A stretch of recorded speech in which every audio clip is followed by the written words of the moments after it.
Welcome to episode 289 of In Touch with iOS, the show that talks about iPhone, iPad, Apple Watch, Apple TV, and related technologies. I'm your host, Dave Ginsburg, and Chuck Joyner is back on the show. He's hot back from CES. How you doing, Chuck?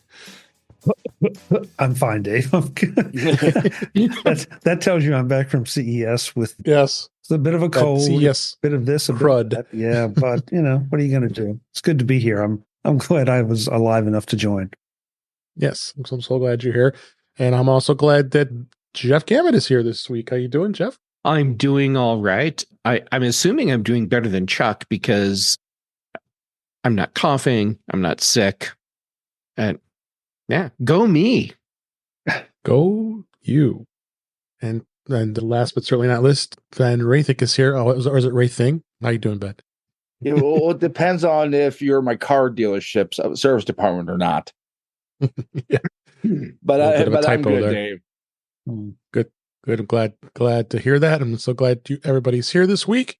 And boy, it's just the news just keeps stacking up. There's all kinds of stuff to talk about this week, including CES. A little bit, we'll touch on that. So, because I'd like to get Chuck's comments on how things went while he was there with the crew, and lots of other things. And as we always do now, as we've changed the show, so we go right into topics. And so we're going to start with beta. iOS 17.3 release candidate was released, I believe that was yesterday as we record this. Yes, it was. So we have the release candidate of 17.3 and iPad OS 17.3. It's both developers and public beta testers are out just about a week after the release of the third betas. So again, it's got all the same stuff we've been talking about: stolen device protection, lock screen, Unity wallpaper, music, and all kinds of other stuff. Ben, have you put the RC on your phone? I think you'd brave that enough because that's almost the final version. Yep. Right now it's on everything for the HomePods, which it's installing right now. It might be done by the time the apocalypse comes. Which is 9, 8, 7, 6, 5. Yeah. Hut. So again, we'll become. It looks like if everything goes as planned, this next week was probably going to be the final release out to the public for everybody. So get ready. There's going to be all kinds of updates. Jeff, did you do anything on your iPad on this one? No, I have to charge my iPad back up so I can install it. No problem. So we also have watchOS 10.3 and tvOS 17.3. Not much else to talk about that relates to that. A couple things that did stand out. 17.3 apparently is going to allow iPhones to connect to some hotel room TVs via AirPlay. Apple did share the release notes for 17.3, which will be, they say, next week. But some hotel rooms are already going to be able to be connected to TVs through AirPlay, but there's not much as far as details yet about this. We did talk about this previously, that Apple was looking at making hotel devices available. I think that's what it was, like an Apple TV type device for hotel rooms, so you can stream your own content without having to lug around your Apple TV or any other type of stuff. Isn't that what it was, Ben? It was the device on that you were actually going to be able to stream from your device right to the TVs. Correct. It's basically going to be like SharePlay for hotel TVs. Yeah. So this is something that's going to be good. Chuck, you're probably going to like this one as much as you traveled. You're going to be able to do this in your hotel rooms, right? I guess, Dave. Funny thing is, I seldom use the TV in my hotel room. Yeah, I've just gotten out. Well, I've just gotten out of the habit. I might turn on the morning news, but beyond that, first of all, I don't spend much time in the hotel room. But second, the iPad is fine, and usually I'm not lounging on the bed or anything. I'm usually sitting at the desk, and so the iPad is great. But that said, there are a lot of people that do, and I have to share this before we get into CES, but because Dave Hamilton had exactly the same situation. We stayed at the Mirage. We had obviously big screen TVs in the room. There's an HDMI cable hanging down right from behind the TV that was completely dead. Of course it was. And it's like, okay, nice effort, but so this would be great maybe if my hotel TV would do it, I would change my habits a little bit. Yeah, that does make sense. Yeah, here's my concern on that. kind of going off of Chuck's, most of these hotels do not have on-site IT. Oh, content. So, yeah. So it's going to take a while for this to hit deployment. And then if anything goes wrong, it might be a couple of weeks before anybody's able to come out and fix it. That's reassuring. Yep. But at least it'll be moving forward, Ben. At least, Yeah. we can, Yeah. I mean, even if it takes, 14 months, this would be a nice capability to have down the road. Mm-hmm. Yeah. Oh, yeah, for sure. So look, more things to look forward to. We'll definitely cover 17.3 when it comes out, as we expect next week. Be lots of things to discuss, and we'll go ahead and talk about that probably next week. So let's go ahead and move on. And Chuck, I'm so glad you are here this week because I was watching you guys from a distance. All the things that you and Dave Hamilton, Allison shared, and Pilot Pete, Norbert was with you as your right-hand man taking care of things at CES. And so it looked like it was a lot of fun. And I'd like to just kind of hear some of the insights. So not have to spend the whole show on this, but how your experience was at CES this year, and some of the things that kind of stand out. I know you're going to be publishing a lot of great content as you already started. So yeah, I'd like to hear how it was on your perspective. We could go on for hours. I mean, because it's that big a show. It felt like the show was back to something akin to what was going on pre-pandemic, both from numbers and exhibitors and just the overall vibe, the overall feel. I think the last unaudited numbers I saw were 140,000, 145,000. Close to 150. Yeah. So, I don't know what the audited numbers will show, but bottom line is it's a lot of people and a lot of excitement. Yeah, there were some folks wearing masks, but frankly, not a lot, not even as many as last year. So whether people have just kind of gotten beyond that, says the guy who came home sick, right? But not with RSV and not with COVID. No, we just got a virus. just picked up a virus and a sinus infection and a cold, but. Again, it's another one of those shows where everybody's looking for the killer thing. What was the big thing? If you listen to the media, even the tech media, it was the transparent TVs. Okay, walked by them, saw them. Yep, they're transparent. Not quite sure what good a transparent TV is in a world where the objectives up to this point have been to get the ultimate black, so that you could have the vibrant colors. Seems a little bit off, but a lot of iterations on things, a lot of, with all due respect to everybody, a lot of Me Too products, but that too is okay. Saw some definite innovative things, and I'd love to tell you that I could give you a rundown of all of them, but I still have to go back through, but I have to tell you, most of the time when we went to a booth or sat down with anybody or whatever, you came away getting this sense that they really care, that they're there at CES because they want to be. Sure, there are always those people who are just manning the booths to man the booths. But overall, I felt like the percentage was lower this year because there were the usual marketing managers, but there were more CEOs, COOs that were actually, in the booths or at the press events or whatever, touting the products and explaining them. So, for me, I listen to so many journalists like, I'm so glad you didn't have to go to CES. And it's like, man, you clearly are not doing it right if you're dreading it. Yeah. You got to go have fun. And it is fun to meet the people, see people you've talked to in past years, meet new people, see something, walk away from a booth and say, well, they won't be here in 3 months. And then, go to another booth and say, that product should make it.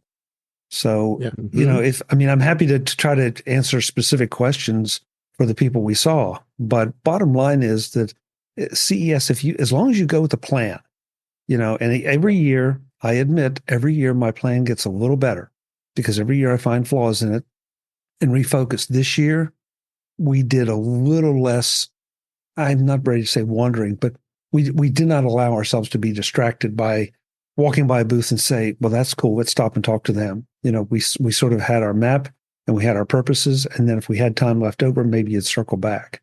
And I think we'll be doing more of that just because it's a lot of homework up front to go through the press releases, go through all the gibberish that the exhibitors put out. And I mean that both in a positive and a negative, in a positive negative sense.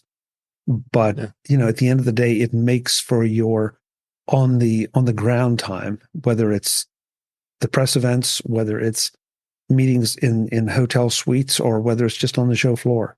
It definitely gets you a better quality experience. And that's what you get. That's what we get from Mac Voices and you, because of the perspective that you have between the press events. You got 3 press events you always go to every year. That's PepCom, Showstoppers, and Unveiled. And then the hotel suites that you get to go to. I mean, I got to experience that. Is so cool because you actually get a little more intimate with those people that are in that room, because they went there for a purpose. They wanted to be there because they want you to talk to them, and they'll talk to you about their product. And I remember that was a great experience, and I'm sure you had the same exact experience in the suites this time around going there. We did, and the other thing that seems to be happening is there's a rise of showcases where a particular PR firm might have a bunch of their clients, come and set up in just, the 4 corners in the center of a hotel room, and then somebody in the bedroom, somebody in the bathroom, somebody in a closet, literally, sometimes in a closet. But they can't, these folks they're small operations a lot of times, or it doesn't make sense for them to invest in a booth or even a full suite for the full week. Right. So if you want to talk to them, you go and you get that, as you said, Dave, that personal interaction, which is always, I think, just so much of the fun, because the press releases are the press releases. But when you get there, these are real people that have invested a lot of time and effort and money in creating these products, and they're proud of them. And again, sometimes you look at them and say, boy, I sure feel sorry for you, because you're not going to make it. There's just no way that this product has a wide enough audience or is well enough executed. But you try to be polite, and unfortunately, I've been right about a lot of those. Once in a while, you find one you've been wrong, and you go back the next year, and their booth has grown. So, it's just I would tell anybody that if you get the chance to experience CES, take it.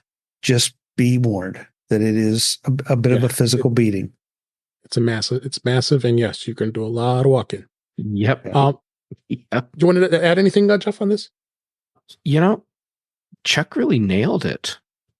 And the whole thing with showing up with a plan, a well thought out plan, it's so important.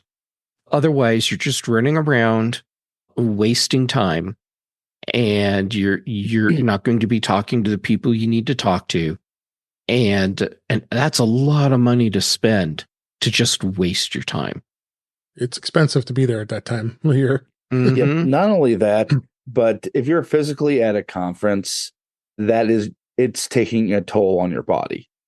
Oh yeah, that's if you don't have a plan, by the end of that conference, you could be walking around like you're basically one step from the NFL IR. I don't know what that means, but I'm betting it's not good. Yes, I do. And I'm Injured absolutely reserve. not saying this from I am saying this from experience. Yeah.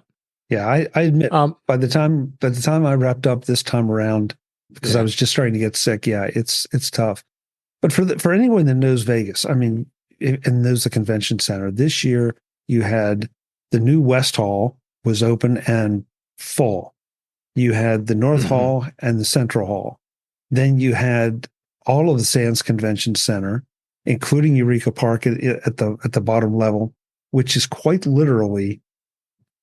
If you think of a conference table, or standard lunchroom table, that's about how wide those booths are, and they're you're shoulder to shoulder to shoulder with exhibitors and attendees. And then so that was the Sands, and then you had the hotel. Pardon me, the suites, and depending on which hotel, but I know there were several that had set up in the Mirage. There were a bunch that were at the Venetian, and sometimes the challenge is just saying, okay, which day am I going to spend in which hall or which hotel? Yeah, because otherwise you can't. It does not make sense to go from West Hall to Central Hall back to West Hall. No, you waste so much time. You lose the day. Yeah, too long. Yep. So, I mean, unless you've done it, you don't understand how insanely huge these places are. These major convention centers are pretty much the size of a small town downtown. Actually, a not so small town downtown. Yeah. Oh, it's funny you said that, Ben, because we came into the backside of what was it, Central, and sort of beside the Sony booth, if you can call it that. Well, the booth is like 4 times the size of my house, square feet, all stories considered. I mean, it's just massive. And that's just the Sony booth. So yeah, some of those booths you go in and it's like you've gone into a different building, because you go in and there's like halls and doors going into other rooms, and they're enormous. Yeah, it's crazy. Yeah, that's why I say I really want somebody, or I encourage anybody to, if you can get in, find a way in, or just get a chance, even just to go for a day, go and experience it, because it is sensory overload. It is. Finally, let's wrap up this discussion. You asked us earlier this week on Mac Voices, what we gave you just, you can just give me one product or everything that stood out to you. We gave you a list of what we saw that was covered by the press, and what we found interesting. What's really stood out? If you can come up with maybe one or two items that you looked at to see what stood out. Dave, I'm going to jump on a couple. I named a couple on Mac Voices Live, and so I'm not going to repeat those. The Blue Ant has in fact, I just released this interview today, so folks can go and see it. Blue Ant has an under your monitor sound bar for your desk. And of course, in that environment, it's really tough to tell. But from what I could tell, it sounded pretty darn good. And Blue Ant's been around for a long time. They know wireless audio, and they did some really very interesting engineering as to how it would sit, depending on what kind of monitor you have, how it would sit potentially above the monitor, or would at least have space for the legs for the monitor. So it felt like it was really, really well engineered. There was another company that they were actually selling the product, and so I will bring it up here. Okay. And I'm sorry I can't give their name, but it's a watch band that helps you do things Minority Report style. And it's out, and it's not Magic Leap, by the way. It's something else. This has been in research for quite some time. And that was one of the ones, honestly, we stumbled on quite by accident that I'm anxious to learn a whole lot more about. But, that's the unfair thing. I mean, if I look back, there were so many great products that were iterations. We got to stop by the Aukey booth, and the line of chargers and mounts and all that they were showing was phenomenal. Scosche always does a great job. I mean, I tend to go back to the companies that I know always deliver, that every year they're worth stopping by because they always have something interesting or beneficial. So I'm slowing down the release this year of the interviews for multiple reasons. So you're probably going to see about 2 a day, give or take, as opposed to just trying to dump out 4 or 5 and 6 a day. But each one of them, most of them are, 5 to 6 minutes. Sometimes we had somebody that would spend a little more time with us. But, check them all out and just listen for the first couple minutes, because if it's for you, great. And if it's not, that's fine. Move on to the next one. But I guarantee you're going to find some stuff that's really very, very interesting and that relates to you. I'm not sure you would be able to relate to the, $20,000 transparent TVs. These are products that you can relate to. Hey, Chuck, every year you are just a machine. That's, yeah. I mean, seriously, I've always been so impressed with Me too. how many companies you talk to, and then after the show, how much content you put out. It's like it just keeps coming and coming for weeks. Yeah. And it's like, holy crap, where do you find the time to put out all the time, all of this content? And it's all great. So yeah, I just want you to know that I really appreciate what you're doing, and I get how much work goes into this, and I'm just super impressed every year. Well, thank you. too. I appreciate it. It really is kind of a labor of love, because I enjoy so much going to talk to these people, because their enthusiasm about their products is infectious. No matter what I think of their product, it's infectious, and it kind of drives me. Little obligatory cough there.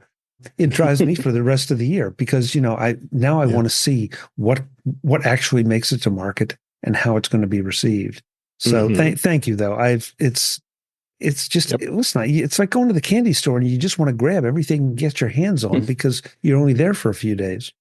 Nope, and I've witnessed it firsthand in person, seeing how you work, and I'll add to that it's just amazing. You're a machine. I don't know how you do it, but we appreciate it because it's just some amazing content. So unless we have anything else to say, let's go ahead and we can move on to the next topic, which is the Apple Watch.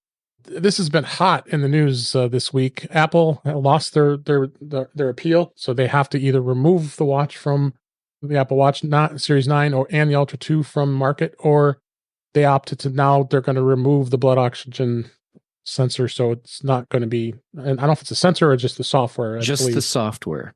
So it will not be enabled when it's sold going forward. And I believe they were talking about, were they not, they aren't going to change it to people who already own existing watches. They're not going to do that. And are not obligated to, because it was sold prior to this ruling, right? Yeah, it sounds like this will just be for new sales. And a lot of people are looking at this and thinking, by the way, I just jumped in. I hope that was okay. No, please. Now, a lot of people are looking at this and thinking, well, that's it. Apple is now out of this part of the game and it's over. No, we still haven't had the whole courtroom part of this case. So this is all temporary right now. And when we get to court, then we'll be one step closer to knowing if Apple has to just do something completely different or give up on this feature. And let me rephrase that. It doesn't matter what the outcome is in court. It's going to be appealed either by Apple or by Masimo. So this is something that's going to go on for years. So fortunately. Yeah. So the thing to watch now is, how long does this go where Apple can't offer the feature on current and future Apple Watches? And then the other side of it is, what is going on here? We are not privy to a really key piece of information, because what's happening right now, it does not make sense. There's no reason why there's no reason we're aware of why Apple and Masimo shouldn't have been able to come to an agreement where the feature stays active. But here we are. So what do we not know? Yeah. Well, here's the quote in one of the articles from Mac Rumors. Apple, of course, their appeal is ongoing. The company says it strongly disagrees with the ITC's decision, and it feels that the U.S. Court of Appeals for the Federal Circuit should reverse it. As a longer-term solution, Apple's reportedly going to be working on changes to the blood oxygen app's algorithm in order to, in an attempt to avoid Masimo's patented technology. It's unclear when those changes will be ready, or if they will be enough for Apple to avoid the patent infringement. So this is definitely something big here, because I've used it many times and I actually like it. I don't want to carry around. If I want to check my blood oxygen rate, we'd always have a little thing that would hook onto your finger, or the sensor. This is one of the most amazing things that the Apple Watch had. Is it the most important thing in the world that's on here? Probably not, at least in my opinion. It's one of the reasons I bought an Apple Watch when the feature was introduced. Yeah. So, but that's the thing. How is it going to affect sales? And how's it also going to affect sales? People who have current watches are going to all of a sudden say, "Hey, I've got this, and this has the blood oxygen level," and are they going to start turning around and selling them on eBay, or trying to resell them and make some extra money? I hope not, but there's that thing too, because there's tons of Apple Watches out there going from Series 6 up to Series 9. So this definitely is going to be interesting.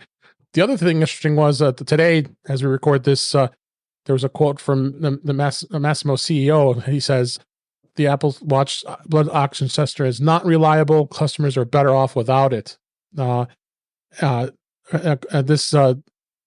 He hasn't spoke to Apple personally about this, but no one from Apple has reached out for an agreement with them. So it seems like Apple's avoiding wanting to even talk to them. They don't want to have anything to do with them, which is kind of sad if that's the case. There must be something that we're not seeing here to why this all started in the first place. I mean, this guy is he might be just completely against Apple. I'm not sure. But what do you think, Chuck? So let me get this straight. Masimo is suing for Apple using their patents. Yep. But he turns around and says, but our product is really not all that good in the Apple Watch. Right, because no, Apple did that's not what he's saying. Well, that's one interpretation of it, Jeff. No, I agree with you. I don't. I take anything that any of these CEOs say with a big grain of salt. So has anybody reached out? Have they not reached out? This sounds vaguely reminiscent of Tim Sweeney, and so I can't get excited over his. All right, Ben. I can't get excited over him as a source of much of anything because everything he says is going to be self-serving. And look, rightly so. He's got a position to advocate. He's got shareholders or investors in his company, so he has to take that position. But that doesn't mean I have to believe it. Yeah, and that's fair. Well, I'll quote this what it says. It's Joe Kiani is the CEO of Masimo. He said that he has not spoken to anyone from Apple personally, and no one from Apple has reached out about an agreement. He did say there have been some court-ordered mediations he is unable to discuss, so the more than likely to be additional meetings in the future, but he does not believe those meetings will serve as steps to settling this legal dispute with Apple. So, this is where we're at with this. So this first time I've seen in all the years we've been covering Apple that they've actually had to give in to a company that was doing this because of that they proved their case that they did indeed infringe on their patent. Well, they proved their case to ITC. Yeah. ITC, I mean. That's right. That's what I meant. Sorry. Yeah. I think the wording here is really important because the Masimo CEO is saying he has not personally had talks with Apple. That doesn't mean that his company and Apple have not had talks even before the court-ordered mediations. And we know he wasn't involved in those mediations because he says he has not talked to Apple personally. So, I think there's some spin happening here. Yeah. But we're missing an important piece of information and that he can't talk about. And Apple's not going to talk about. And this is going to be interesting to watch how this whole thing plays out. Yeah. Meanwhile, Dave, you said something about the little thing that goes on the end of your finger. I could put something on the end of my finger that I'd like to share the Masimo. But there we have a show title. Yes. But Check's honestly, Masimo finger. There's that show title. You made it simple for me this week. Oh my gosh, you crack me up. Meanwhile, if you go to Apple's website right now at this point, where to purchase an Apple Watch, there's a big banner right at the top there that says the blood oxygen sensor is not available, and it's right in the banner right at the top on Apple's website. So if you change if you use a VPN and change the country that you're hitting the Apple site from, I'm assuming you don't get the banner because it's only in the United States. Mm-hmm. Right. Yeah. So right at the top says Apple Watch Series 9 and Ultra 2 no longer include the blood oxygen feature. It's a simple banner. Oh yeah. I'm not going to do it now because I'll break connection here, but I'm going to be, I would probably think that, in any other country, it's not going to, it is available. So what's the sake now? Now anybody in the US can just go over the border in Canada and buy an Apple Watch, right? Yeah. Oh, in fact, I actually saw comments on like Mac Rumors posts of guys going like, "Hey guys, I'll be your Canadian friend now." Yeah. So Well, we'll continue to cover it. It's going to be definitely interesting to see where this goes. It's an unfortunate thing with this, but we got to go into the court system, see what happens, and I guess we'll go from there. Anybody else have any last more comments about the watch until we can move on? All right. One thing I wanted to bring up here, I thought this was interesting, is I didn't realize there was an actual limit of devices on the Find My feature. And Apple quietly increased the Find My limit to 32 items. The Find My had a limit of 16 as of iOS 16, and it was confirmed recently in a support document. So it's easy to accumulate AirTags and Find My compatible devices. So I guess that limit of 16 items started to hit pretty quickly for people because some people might have 10 AirTags, and there's 10 devices right there. Mm-hmm. So it was first discovered by someone who was a user on X, and also that was also discovered on Mac Rumors. So they just went ahead and doubled it. And then there's a link here in the show notes for the support document that talks about it. But 32 items, that's pretty hard to reach. My opinion. Who has 32 Apple devices that you can do for Find My? Here's the thing on that. It's not just one person. Now you can share your AirTags with the family. Yep. So that 32, that limit of 32 is a lot more attainable. That makes sense. But I think, Dave, I think you said it. I think AirTags is one of the big things that's driving this because, now you want to put an AirTag in your car. You want to put an AirTag on your luggage. You want to put an AirTag on your backpack. Yep. Mm-hmm. Yep. Pardon me. How difficult would it be to go through about 3, 4, 5 sets of AirTags, tagging things that you want to keep track of or want to make sure that don't disappear on you? So, and then you have the other manufacturers. This kind of goes back to CES, but I won't take us there. That are developing different size and shape trackers. That will fit in your wallet, so you can track your wallet, and and you want one on your keys. I mean, I don't have 32, but I could pretty quickly see how it would be easy to get there. Well, don't forget, you can also buy third-party products that have AirTag built in. Well, Find My, for instance. Yeah, or Find My built in, but that counts towards your limit. And bike stores here, because bikes are a huge thing here. You go in and you can buy these attachments that hook on to like the water bottle cage holders. Yep. That have Find My built in. So let's say you have a couple bikes, 3 bikes. That's really common here. Each one of those has one of those on it. Oh, that's 3 more devices counting against your total. Yeah. I mean, if anything, I kind of wish they would have made it 64. Yeah. I bet eventually it will be more than 32. Yeah, it might be. Yeah. And by the way, Chuck, I do want to buy that product you mentioned that I know you talked to put that in my wallet, because I always am trying to find my wallet, and that would be perfect to help me out with that. It's funny, all the things you think about, and there's some things I don't really stress over losing because I just don't lose them, and then there are other things that, I definitely want to track that because, well, weren't you the one that for either this year's gift guide or last year's gift guide picked an Apple TV remote case that had a spot for an AirTag? Yeah. Yeah. So right there's one right there. Well, too bad you don't need it anymore because the remote has it built in because Apple finally opened it.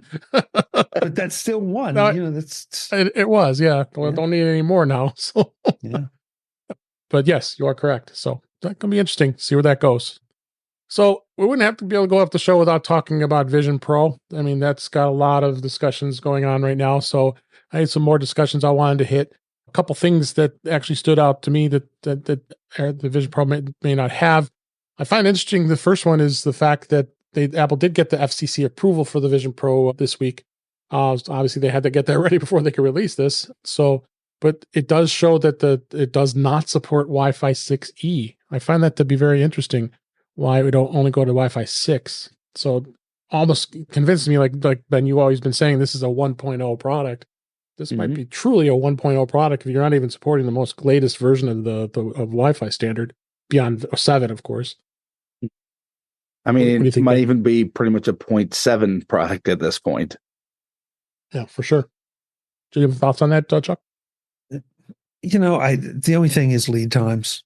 I always think about these things with lead times as far as the supply chain, the manufacturing process, and all that. And I don't know, and I'm not enough of a hardware geek to know if that requires specific hardware or not. But at the end of the day, we've had these discussions before. There are folks that want every single thing packed into the very first version of the product, and they refuse to acknowledge that there will be a version 2, 3, 4, 5. They have to have something.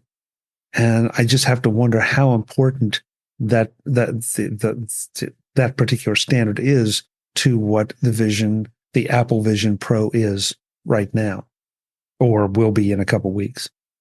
Yep. So yeah, definitely going to be interesting to see where that goes. Also, many of the big press folks, as well as content creators, of course, were able to get another hands-on with the Vision Pro before its release. I article here in the show notes here about this, notably Joanna Stern, Sherilyn Lowe from Engadget, and I also saw Justine and a number of others. Some of the folks were the biggest complaint was the fact of its weight. They were questioning a little bit how its weight is, as well as the strap, because some were using the single strap, and then when they put the double strap on, they got a little more comfort with that. So that was the first impressions of that. So it's definitely something to see where this is going to go, all the demos that they've done, and how it's going to feel when they do that. So definitely going to be interesting, I guess they say. You guys have any thoughts on that? Of course, the weight is an issue. Yeah, you're putting a lot of hardware into a small space, and you're hanging it off the front of your face. And our heads are not designed to do that. So, yeah, of course, that's a thing. Doing the thing with the strap that goes over the top of your head, that will help, but it's still not going to make the weight go away. And until the weight can be reduced and balanced more front to back, this is going to be an ongoing thing, and it doesn't matter who the manufacturer is. Yep. Yeah. And that there's going to be someone that's going to come out with some kind of counterweight device.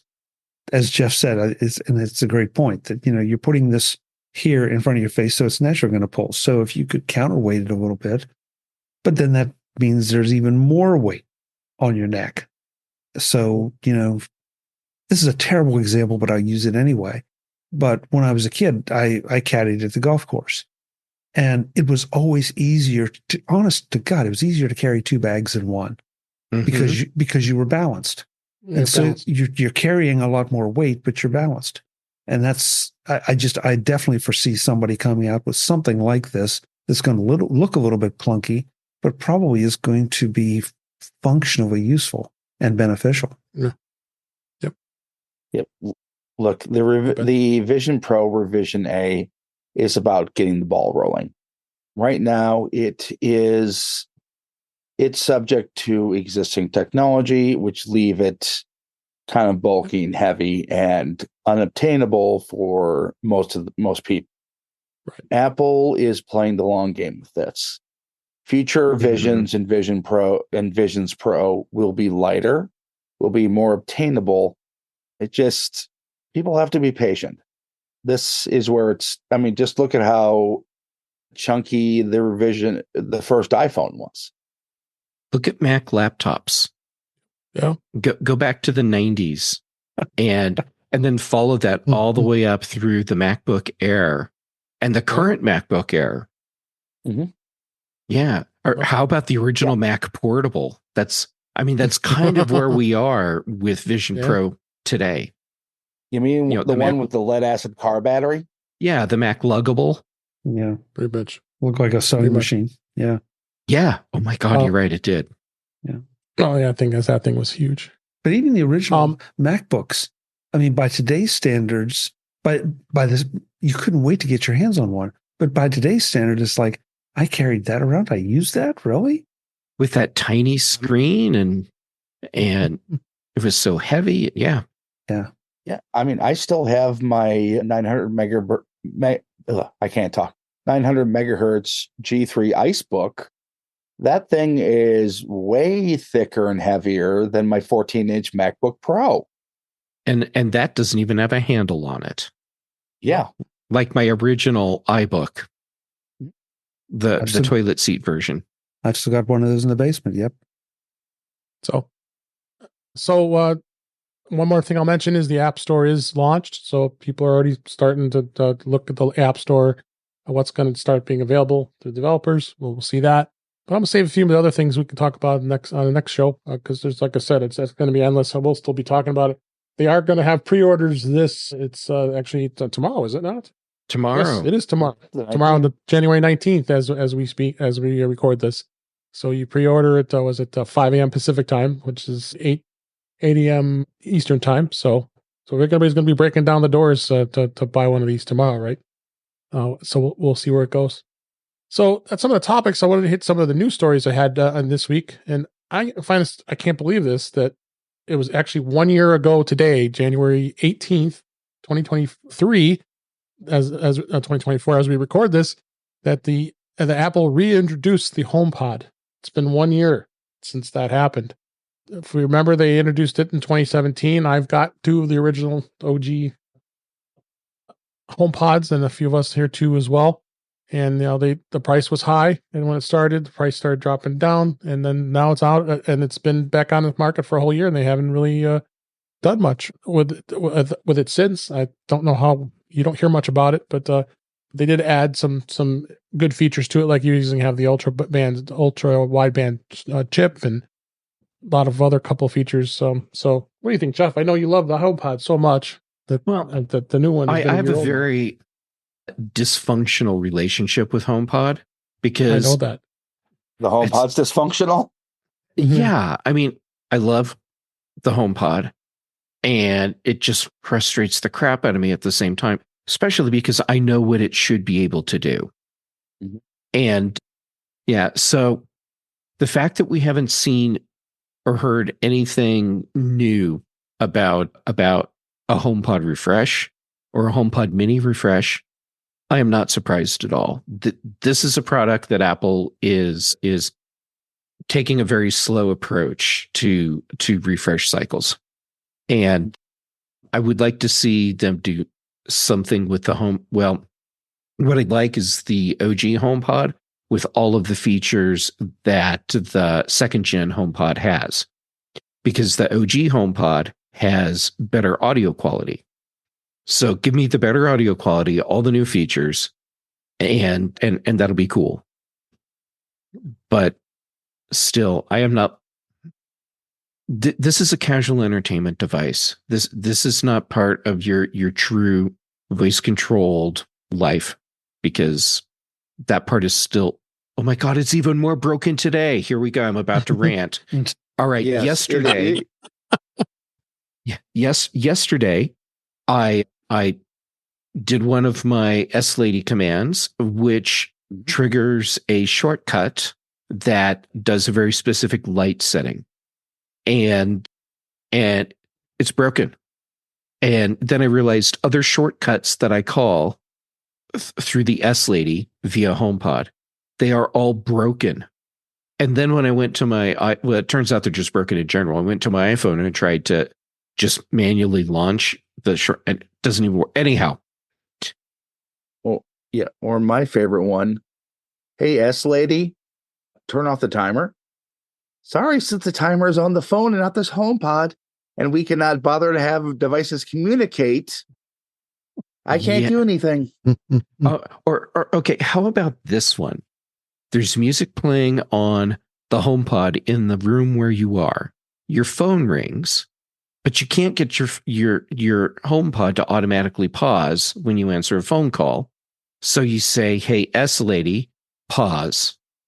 And now your iPhone comes up. Instead of the HomePod just pausing, your iPhone says, "Pause the music on the living room HomePod." Oh, I'm not going to make you edit, but I really want to make you have to edit. And anyhow, I know I'm taking us off topic, but no, it's HomePod. It's HomePod. And boy, we need to see some serious software updates. We need to see some serious behind the scenes updates on the whole machine learning, voice recognition, AI, whatever they want to call it. I don't care what they call it. Yeah, WWDC wish list. Right. Yeah. So at this point, hey, happy anniversary, HomePod, and bless your little heart, and I hope someday that you're not just a little dysfunctional silicon speaker brick that I yell at every day, and sometimes you do what I want. But thank you for the temperature sensor upgrade. I use that a lot. There you go. Okay, So you have thoughts, Chuck? That's useful. Well, I want to ask Jeff a question, and because I hear everything you're saying, and I've experienced some of it, not all of it, but some of it. But don't you find that same issue with all of the smart home platforms, that they don't necessarily communicate with each other? Because I can tell you that I've had similar and frankly more annoying experiences with the A lady. Now, she doesn't control a phone for me, but she controls other things for me, and I have the same kind of issues. So, at least in my experience, I mean, I feel like this is something that they all need, and I don't know. I'm not smart enough to know how to do it, other than to address, create names or specific IDs, I guess audio IDs for my various devices. Which you actually have to do on all the platforms. Yeah. And so, that's the thing, and so I feel like we're trying to squeeze technology out of science fiction technology into real world technology that just isn't there yet. Should it be there? That's another discussion. Can it be there? That's an even different discussion, but it's not there. Well, Chuck, you are spot on. It is not there. And there are problems that I have with the A-Lady platform. And I actually have more Echo devices in my space than HomePods. And the Echo devices tend to be more graceful with handling commands. I may not know which device is doing something, and I will often be surprised at which device actually responds. But the device that responds tends to do the thing, unless for some reason it's having a communication failure and simply can't, like, it just suddenly can't talk to my Hue bulbs anymore. And you try again a couple minutes later and it's working again. Was that an A-Lady problem? Was that a Hue problem? I don't know. Also, is it an S-Lady problem? Is it a Hue problem? I don't know.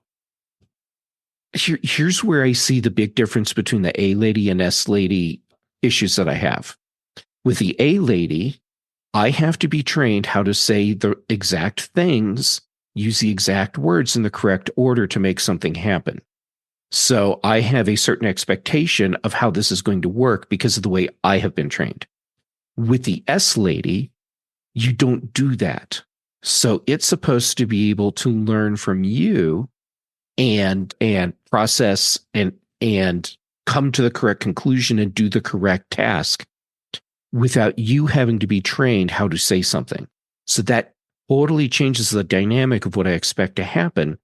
And so when an A-Lady doesn't do something, typically I'm annoyed because I realize, oh, wait, I have to go and look up in an app to see what the words were that I was supposed to say. Now I remember now to work. With the S-Lady, you can't do that. And and so it becomes more frustrating. Well, frustrating in a different way, because it should work based on the way it's designed, and yet there are just ongoing problems. And yeah, so we are still very much at the incredibly early stages of this. These are fun hobby technologies.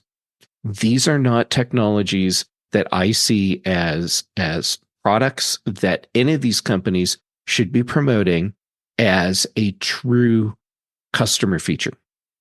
Your point about expectations is interesting and well played. I agree with you. Yeah. Okay. So as long as I'm just totally usurping all of this, we're seeing problems right now, like the G Lady. That's basically abandoned at this point. I mean, not really, but it really feels that way.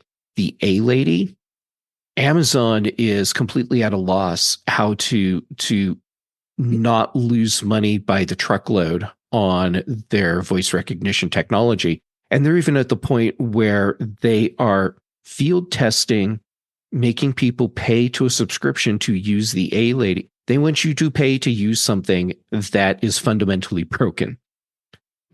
And so when I discovered that, I realized, okay, I'm at the point now where I'm looking around and wondering how much longer before I take all of the Echo devices that are in my place and just unplug them and toss them in a box, because I won't be able to use them. I'm already at that stage. Yeah, and I expect it won't be long before the only A-Lady device I have is the Echo Show on my desk, and that's because it gives me a big clock. Yep, I've got it right here next to me. Mine sitting but right down here. And I have that, but I do have an Echo in my bathroom, so you got to have something to listen to when you're taking a shower, right? So that's great. I think I'm glad this actually turned into a good conversation of what the future of HomePod is. Thank you for letting me soapbox. I knew you would have some good insights on that, and this year anniversary of the. You totally know how to flip gen. the switch to just get me to go.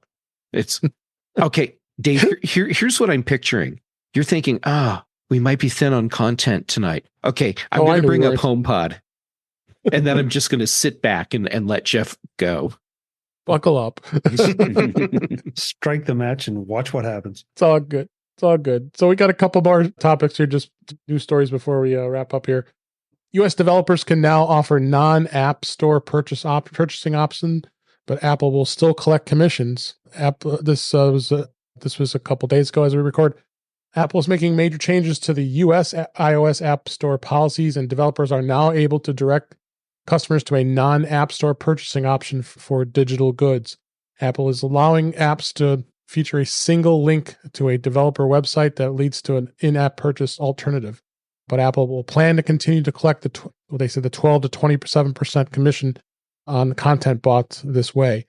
And Apple's updates and the backstory that led to this is a bit complicated, but what iPhone and iPad users need to know is that some apps in the US storefront will feature a link to their website where subscriptions and other content can be purchased outside the App Store. This is pretty amazing. Apple was very, very, very, very strongly against this, but I think the EU is the big thing that motivated this, and they don't want to have separate app stores in different locations around the world. Let me start with you, Chuck. What do you think about this? Dave, I've expressed myself so many times about this. It just, Apple built the app stores, and now everybody's saying I have a right to come in and do my thing within your app store, or you have to let me, use a different payment method or whatever. And I applaud Apple for trying. They're playing a dangerous game with all the anti-corporate sentiment that's going around right now, but they're sticking to their guns. And so I sincerely hope it doesn't backfire on them. But I want to see them keep getting the prices. And I know there's some developers that are not going to be happy with me saying that. But, Apple is a big company, and Apple has to generate the revenues to keep things going. I want my app store to be secure so that when I go there and download something, I am as assured as I can be that there's not going to be malware hiding in it, like in a certain other platform's store that we could name. Yeah, true. What do you think, Ben? I mean, they're doing exactly what Tim Cook said they would. 8. Yeah, minus the 3% for payment processing fees. Yeah. But honestly, I mean, with it being within the App Store, it's completely within their rights to do this. That being said, according to the rumor mill, the playing with fire sentiment is absolutely right. Yeah. And if you haven't seen it, well, the end of March could get really interesting. It could. How about you, Jeff? Apple is not running a charity, and the App Store is not a charity service. Okay. That said, what Apple's doing is not good optics, and it does have some developers getting really worried. But I was reading, it was during Fireball. John had a post today about the sentiment that Mac app developers have right now, which is, will Apple expect us to give them a commission for apps that are sold completely outside of the Mac App Store? And John's take is, no, that's not going to happen. And I think his logic is sound. It's not going to happen. Doesn't change the fact that developers are now suddenly really worried. And what does that do to their incentive to support a platform? So this is a bad optics move, but at the same time, Apple needs to generate the revenue that will allow them to run the App Store. Yes, they're a huge company. They make all the money in the world. That doesn't make the App Store a charity. I mean, to be perfectly honest, I think they should announce whether there are going to be any fees for non-App Store apps. Yeah, yes, they should just come right out and say, "Hey, we hear what you're saying. We get your concerns. Don't worry, not going to happen." That would be a really good move. Yep. Yeah. I wouldn't be doing my job if I didn't ask this question. But I want to make sure it's as uninflammatory as I can make it. So if developers are worried, what platform are they going to go to? They already have Windows. Yeah, like I said, what platform are they going to go to? Thank you for the straight line, Jeff. Yeah. I mean, I'm talking mobile platforms more than anything. I mean, because there's only one other one that has its own set of problems and that are way beyond the scope of this show. But it's a dangerous game. But at the end of the day, there is only one iPad, there is only one iPhone, and those are the devices people want and are using. And that has been demonstrated over and over and over. And so I'm not suggesting that Apple should grind the developers under their heel, but at the same time, your comment about them not being a charity is a perfect one. I mean, at the same time, individual developers or small companies aren't charities either. And where are they going to go to? That answer might be none. You're reading my mind, Ben. Yep. Yeah, it's okay. If you look at it from just the cold, hard, the heart of stone approach, if your revenue stream comes from selling apps through Apple's App Store for iOS, and the cost of doing that is higher than your business can afford, then you have a bad business model. Now, granted, there's all kinds of nuances in there, but like if you're going straight Vulcan on this, that would be the bottom line. And then in that case, what's the solution? You figure out a different business model where the money and the math works, or you don't have a business. Yeah. And as I'm saying this, I'm also very well aware of the fact that could mean that there are a lot of really, really good and valuable apps that would just be gone. And that would be a travesty for users and the developers, and ultimately a bad look for Apple. I mean, the great thing about the App Store, as it has been, it's allowed a bunch of those small developers to have really major apps. I really don't want to go back to the olden days where you can get an app from Microsoft or Adobe and Microsoft or Adobe. Mm-hmm. Yeah. Jeff, I couldn't help but think, though, as you were describing the business model thing, that sounds suspiciously like discussions we had over subscription models. Mm-hmm. Because the developers basically said, look, I can't continue to do this with these spikes in revenue and then the troughs that go with it. They needed and wanted that steady stream. And so we've all had to reevaluate what software we use and therefore what we are willing to pay for.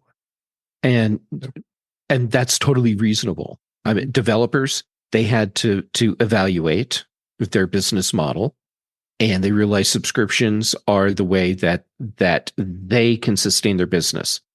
Then we as consumers look at that. We're like, okay, I need to look at my budget, and I have to decide what apps I really need so that I'm paying for just the things that matter to me, that I actually do need to have. Yep, that's the way it works. And there are some apps that I have chosen not to use that I would like to use, but their subscription, which is totally fine. It's just that the price that I would pay is not in line with my budget or what I actually need from the app. That's okay. Yeah. It just means I'm not using that app, and no ill will towards the developers for doing that. All right. This was such a great conversation. I knew I was going to get some good discussion out of these two stories. So glad we were able to go through this and find out more. This was great information. But we have come to a close of this episode of the show. Let's go ahead and wrap up for this week. That's a wrap for this week. Please send your comments, questions, and suggestions to our email address, which is feedback@intouchwithios.com. You can follow us on Mastadon at intouchwithios at techhangout.social. Support the show by buying me a coffee at intouchwithios.com/coffee. We would really appreciate it. You can become a patron of the show by going to patreon.com/intouchwithios. We have 2 tiers available to support the show. We'd really appreciate it. Make sure you like, share, and subscribe so you are notified when we are live streaming, which is Thursday nights at 8 p.m. Eastern Time, 5 p.m. Pacific on our YouTube channel. And Brett was in the chat tonight. Good to see you, Brett. Thanks for being here. It's at youtube.com/intouchwithios, where you can watch the current and past live streams as well as listen to past shows. Visit In Touch with iOS magazine on Flipboard, where many of the topics we discuss are flipped into that magazine. The link is on our show notes. But and you also can subscribe to the show in your favorite podcatcher, which includes Pocket Casts, Overcast, and Apple Podcasts, and many others. But better yet, go to intouchwithios.com, where all the links to and all the ways to listen to us are on that website. I am Dave Ginsburg, and you can find me on Mastodon at DaveG65 at mastodon.cloud. Thank you so much, Chuck Joyner, for being here and all your insights this week. I appreciate it. Where can people find you? MacVoices.com is where you can find everything. As we talked earlier, I'm in the process of releasing the interviews from CES, along with interspersing them in with some of our more regular programming. That's something that's also a little new this year. We also do Mac Voices Live Tuesday nights, 8 p.m. Eastern, 5 p.m. Pacific, whatever time it is, wherever you are, right here on YouTube at youtube.com/MacVoicesTV. All 3 of these gentlemen are regular guests on that. I have no idea why they keep coming back, but they do, and I'm glad they do. On the socials, you can find me as at Chuck Joyner, and that's pretty much on all the major socials and some of the minor ones as well. Dave, thanks so much for having me, and in spite of the fact that I don't sound completely healthy, I appreciate it. You sounded great. Appreciate it. Ben Roethig, thank you for being here, and we've survived the Arctic cold weather and snow, but I'm glad you were able to make it and work round 1 anyway. So where can people find you? Well, you can find me at Ben Roethig on your social media of choice. You can find my writings at roethig.tech. On Tuesdays, you can find me on Mac Voices Live with Mr. Chuck Joyner. On Thursday and Friday morning/afternoon, you can find me with Jeff Gamet on the British Tech Big and Mac shows. And of course, you can always find me here on In Touch with iOS with our host, Dave Ginsburg. Thanks, Ben. Appreciate that. And last but certainly not least, Jeff Gamet, as always, it's an absolute thrill to have you here. Where can people find you? Dave, it's always a treat to get to hang out with you. So, excuse me. Thank you. All right. So, social medias. Jay Gamet on pretty much everything. Mastodon, Instagram, and Threads. That's where I'm posting most of my stuff right now. Then for shows, Chuck, for whatever reason, keeps letting me come back on Mac Voices Live on Tuesdays. And Chuck, I really do appreciate that you are so incredibly tolerant. And Dave, you too. Then here on Thursdays for In Touch with iOS. Then on the British Tech Network. Thursdays, The Mac Show. Fridays, The Big Show. And also, did I get it backwards?